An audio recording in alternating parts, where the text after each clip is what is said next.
Today I'm turning 2 plain wooden strawberries into the prettiest little vintage style trinket dishes, and I'm also going to show you a quick bonus idea using the same transfer on a little metal bucket. I love projects like this because they're simple. They don't need a million supplies, and they're a lovely way to take something plain and give it that soft old world Raggedy Bits charm.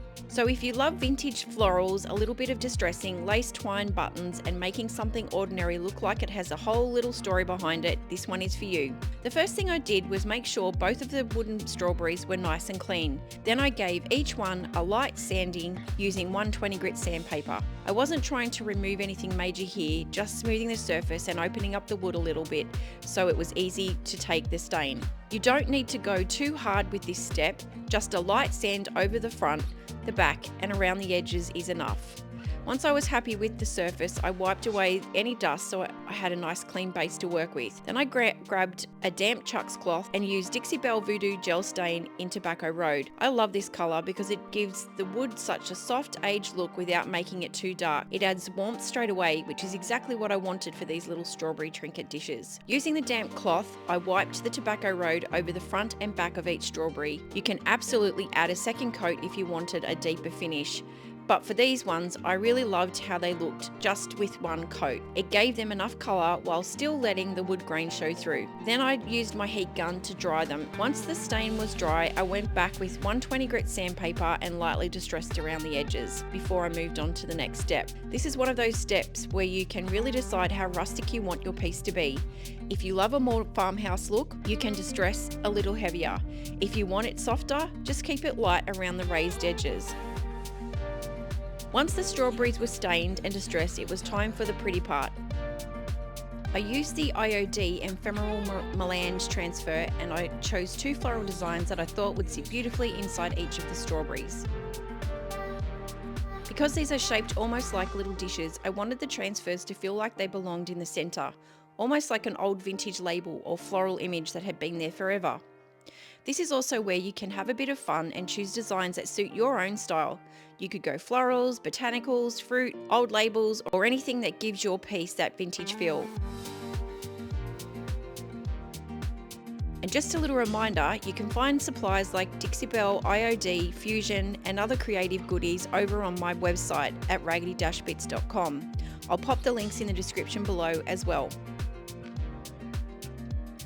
To apply the transfer, I positioned the design where I wanted it, then used the applicator that comes with the IOD transfers. I like to start by rubbing one section firstly, then gently lift one edge to check that the transfer is adhering to the surface.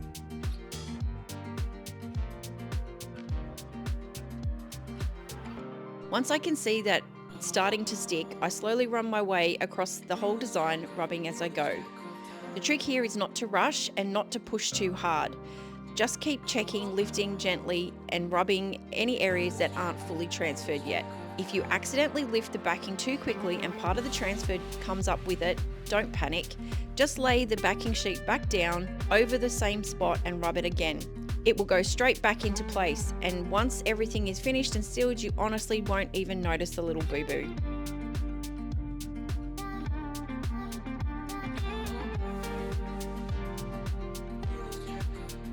Once both transfers were on and I was happy with how they looked, I sealed everything using Dixie Belle clear wax.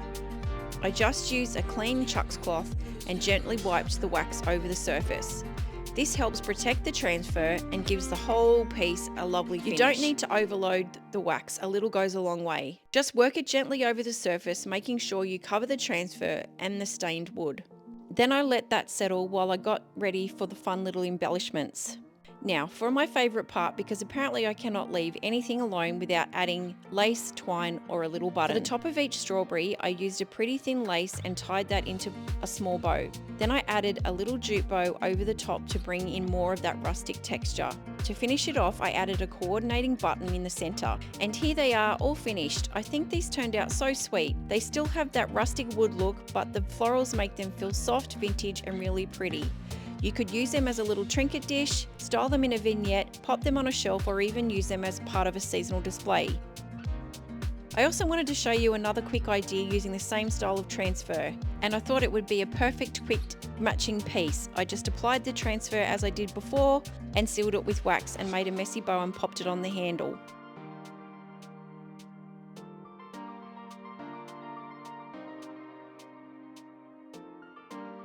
Thank you so much for watching. I really hope this has inspired you to look at your plain pieces and thrifted finds a little differently.